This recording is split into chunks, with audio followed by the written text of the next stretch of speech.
Hello friends, good morning, welcome back to my channel. আমি মানসী। তোমরা সবাই কেমন আছো? আমিও ভালো আছি। আর এই দেখো, আমি সকালবেলা বাসি কাজকর্ম সব সেরে নিয়েছিলাম। তারপরে আমি দুটো ভাত বসিয়ে দিয়েছিলাম। কারণ কি বলো তো, সকালবেলা ছেলে ভাত খেয়ে স্কুলে যাবে, আর ও সাধারণত ঘি আলু ভাতে দিয়ে ভাত খেতেই পছন্দ করে সকালবেলাটা। ওই জন্য ভাত বসিয়ে দিয়েছিলাম, আর তার সাথে চাল দুটো বেশি নিয়েছিলাম, আমিও খেয়ে নেব, সকালবেলার টিফিনটা হয়ে যাবে। আর এই দেখো, কন্টেনার বার করেছি, ওর ভেতরে ছাতু ছিল। ছেলে সকালবেলা ঘুম থেকে ওঠার পর ছাতু দিই ওকে। এ দেখো, ও এমনিতেও ছাতুটা খেতে ভালোবাসে, ওই জন্যই দেওয়া। ওই দেখো, ছাতু গুলে দিচ্ছিলাম ওকে। আর এই ছাতুটা খেয়ে ও ঘরে পড়তে বসেছিল, ঘরে পড়ছিল। আর আমি ছাতুটা গুলে নিয়ে ওকে দিয়ে আসবো।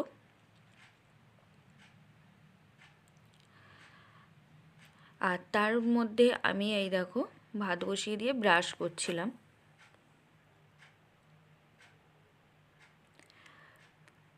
আর আমি সকালবেলা সাধারণত কিছু খাই না বলা ভুল, দুটো হয়তো বিস্কুট খেয়ে জল খাই। আর তেমন কিছু খাওয়া হয় না। তারপর ছেলের সাথেই হয়তো ও স্কুলে যাওয়ার সময় একসাথেই দুজন ভাত খেয়ে নিই, দুটো। আর যদি ভাত নাও খাই, হয়তো পরে ভাত খাই। আর এই দেখো, ব্রাশ করতে করতে আমি ক্যালেন্ডারে দেখছিলাম কবে সরস্বতী পুজো, ওটা দেখছিলাম। আর আমার চোখে পড়লো শোকেসের মাথায় একটা কাগজ রয়েছে। আমি জানি না ছেলে কখন ওর মাথায় তুলে রেখেছিল। ওটা আমি কিসের কাগজ জিজ্ঞেস করতেই ও আমাকে বললো অঙ্কন প্রতিযোগিতা ছিল, তার কাগজ। জানো তো, আমাদের এখানে সরস্বতী পুজোর সময় আঁকা প্রতিযোগিতা হয়েছিল। ছেলের খুব যাওয়ার ইচ্ছা ছিল, কিন্তু আমার কারণেই মানে যেতে পারিনি। কারণ হচ্ছে, ওর আঁকার বোর্ডটা মানে আমার বাপের বাড়িতে ছিল, আনা হয়নি। সেই কারণে, আর যেহেতু মানে কি বলবো, বোর্ড নেই, ওই জন্যই পাঠাইনি। সবাই আমাকে বলছিল যে তুমি তো এমনি খাতা দিয়েও পাঠিয়ে দিতে পারতে। হ্যাঁ, হয়তো পাঠিয়ে দিলে ভালো হতো। আর ওর মন খারাপ করছিল। ও বারবার বলছিল আমি প্রাইজ পেতাম মা, তুমি কেন আমাকে একবারও দিয়ে আসলে না, ওটাই ও বারবার বলছিল। যাই হোক, তারপরে এই দেখো সকালবেলা ঘুম থেকে ওঠার পর ঘরের অবস্থা কি হয়ে রয়েছে দেখো। দুজন শুয়েছিলাম, এই দেখো। আর ব্ল্যাঙ্কেটটা যেহেতু লাগে না, ওটা ওরকমভাবেই ভাঁজ করা থাকে। আর যেহেতু এখন ঠান্ডাটা কমে গেছে, ওই জন্য একটা বেড কভারই হয়ে যায়, দুজন গাইডই হয়ে যায়। আর এই দেখো, সরস্বতী পুজোয় মানে জামা কাপড় পরা হয়েছে, সব চেয়ারের ওপর ঢিবি হয়ে রয়েছে, ওগুলো সব কাচা ধোয়া করতে হবে। আর তারপর তোমাদের আমি বলছিলাম ছেলে স্কুলে চলে গেলে তারপর আমি রান্না বসাবো। এই দেখো, সব কেটে কুটে নিয়েছি, সব কোটা হয়ে গেছে। এই দেখো, সিম আলু একটু কাঁচা লঙ্কা কালো জিরে ফোড়ন দিয়ে ভাজছিলাম। খেতে বেশ ভালোই লাগে। আমি ভেবেছিলাম হয়তো ভালো লাগবে না, প্রথম করেছিলাম তো ভালোই লাগছিলো। আর একটা উচ্ছে কেটে নিয়েছিলাম, উচ্ছেটা আমি জানি ছেলে খাবে না, ওটা আমাকেই খেতে হবে, নষ্ট হয়ে যাচ্ছিলো বলে কেটে নিয়েছিলাম। আর তারপর কি বলো তো, মাছ আনতে যেতে হলে আমাদের অনেকটাই যেতে হয়, হাইরোড পর্যন্ত যেতে হয়। ওই জন্য আবার চেঞ্জ করতে হবে, ওই জন্য ছেলে স্কুলে চলে যাওয়ার পর আমি একটু মাংস এনেছিলাম। আর মাংসটা হলে ছেলে ভাতও খেয়ে নেবে জানি তাড়াতাড়ি, আবার হচ্ছে রাতেও রুটির সাথে হয়ে যাবে। আর তোমাদের এই দেখো, ঘরদোর পরিষ্কার করার পর আমি তোমাদের একবার ফাইনাল লুকটা দেখিয়ে দিলাম। এই দেখো, আমি ঘরদোর পরিষ্কার করে গুছিয়ে নিয়েছি। আর তোমরা চেয়ারের ওপর দেখেছিলে অনেক জামা কাপড় ঢিবি করা, সেগুলোও গোছানো হয়ে গেছিলো, মোটামুটি অনেকটাই ফাঁকা করে ফেলেছি। এই দেখো, আলনাতে গোছানো হয়ে গেছে। আর তার মধ্যে জানো তো, আমার স্নানও হয়ে গেছিলো। আর দেখো, খাটের মাথায় তিনটে কাপড় ভাঁজ করা রয়েছে, ওগুলো সরস্বতী পুজোর সময় পরা হয়েছিল। আর একটা কাপড় আলনাতে রয়েছে। আর তোমাদের বলছিলাম না যে আমি ভাতটা পরে করবো, এই দেখো আমার সব তরকারিপাতি হয়ে গেছিলো, ভাতটা পরে বসিয়েছিলাম, স্নান করে এসে ভাত বসিয়েছিলাম। আর ওই দেখো, আমাদের জামা কাপড় সব শুকাচ্ছিল। আর তোমাদের একটা জিনিস দেখাই, এই দেখো, এটা হলো আমার সামনের বেলকনি। দেখেছো যে আমি বাজার সেরকম করিনি, সবই ছিল, কিন্তু সেরকম তারপরে করিনি, কারণ হচ্ছে আমার বাপের বাড়ি আসার কথা রয়েছে, ওই জন্য। আর এই দেখো, এটা একটা বাক্স, বাক্সর মধ্যে যত লেপ কাঁথা বালিশ এইসবই আছে, আর কিছু নেই। আর এটা আমার দোতলায় ওঠার সিঁড়ি, বুঝেছো, এটা আমার নতুন করে দিয়েছে সিঁড়িটা।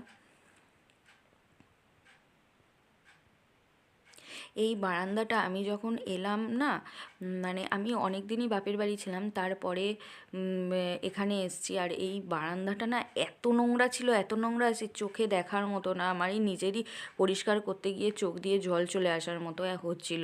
মানে কি বলবো, না পরিষ্কার করলেও নয়, কিন্তু এত নোংরা, এত নোংরা, মানে কি বলবো, কিছু বলার নেই। পরিষ্কার তো করতেই হবে। আর আমি না নোংরা একদম দেখতে পারি না, সহ্য হয় না। যতক্ষণ না পরিষ্কার হবে ততক্ষণ সহ্য হয় না। সমস্তটা নিজে হাতে পরিষ্কার করেছি, করে এই দেখো। আর আমাদের দেখেছো বাড়ির সামনে দিয়েই পাকা রাস্তা দেখা যাচ্ছে, এটা আমার বাড়ির সম্মুখ। আর কি বলতো, পরিষ্কার তো করতেই হবে, তাই করেও নিয়েছিলাম। আর এই দেখো তোমাদের সাথে লাঞ্চে কি আছে একবার শেয়ার করে দিই। দেখতেই পেলে সাদা ভাত রয়েছে, তার সাথে সিম আলু ভাজা রয়েছে, আর উচ্ছে ভাজা রয়েছে। আর এই দেখো মাংস। মাংসর কালারটা কীরকম হয়েছে একটু কমেন্ট করে জানিও।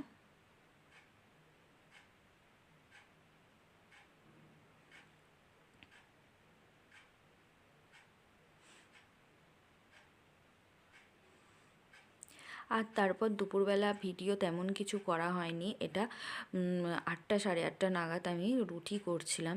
আর যেহেতু রুটি মানে মাংসর সাথে রুটিটাই বেশি ভালো লাগে, মানে রাতের দিকে আমরা ভাতটা খাই না রাতের বেলা। আর জানো তো, সরস্বতী পুজোর দিন ছেলে খুব বায়না করছিল, ময়দা আনতে বলছিল, মা লুচি খাবো, লুচি খাবো, ময়দার লুচি খাবো বায়না হয়েছিল। তাই ময়দা এনেছিলাম 500, খানিকটা ময়দা ছিল।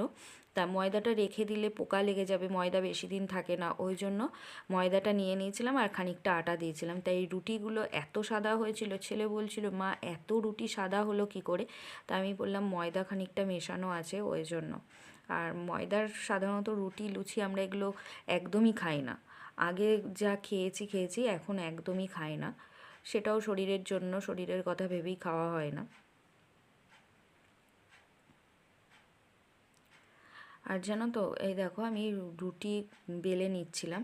আর এই রুটি শাঁকার যে ছাঁকনিটা, সেই ছাঁকনিটা না আমি কোথায় রেখেছি মানে মনে করতে পারছি না, তাই বারও করা হয়নি কোথায় আছে। ওই জন্য চাটুতেই মানে সেঁকে নিচ্ছিলাম।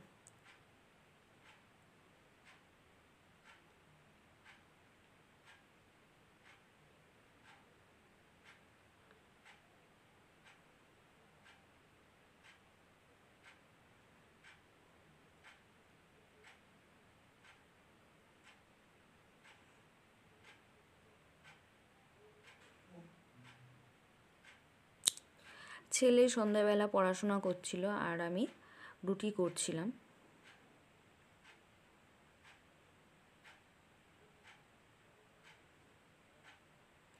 আমি কোনো দিন 9:30টার পরেও রুটি করি, কোনো দিন আবার 9:30টার সময়তেও রুটি করি।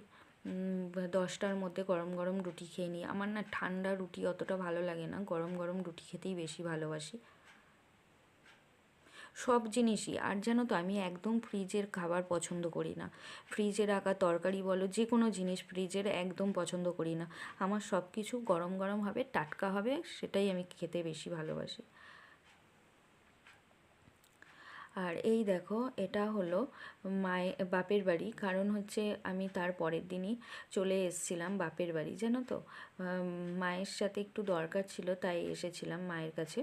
আর এই দেখো, তার পরের দিন সকালবেলা উঠে দেখি মার মানে ময়দা মাখা হয়ে গেছে, আর তার সাথে মটরশুঁটি আলুর তরকারি করেছে মা সকালবেলা। তা মা বলছিল যে নাতিটা এসছে, নাতিটা সকালবেলা টিফিনে ভাত খাবে, ওই জন্যই মা লুচি আর তরকারি করেছিল। আর কি বলো তো, আমি যখন বাপের বাড়িতে ছিলাম ম্যাক্সিমাম দিনই আমাদের লুচি পরোটা এগুলোই হতো, ম্যাক্সিমাম দিন হতো। যে আমরা একদমই খেতাম না তা না। আর দেখেছো কীরকম তেল ছিটকে উঠলো, আর আমি ভয় পেয়ে চমকে উঠেছিলাম। আর তোমাদের একবার দেখিয়ে দিই, এই দেখো মা যে তরকারি করেছিল মটরশুঁটি আলুর তরকারি, সেটাই তোমাদের একবার দেখিয়ে দিলাম।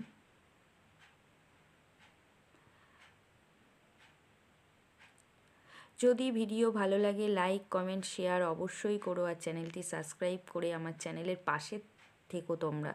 আর তোমাদের এক একটা লাইক কমেন্ট শেয়ার আমার জন্য অনেক বড় পাওয়া। Tata, bye bye, good night.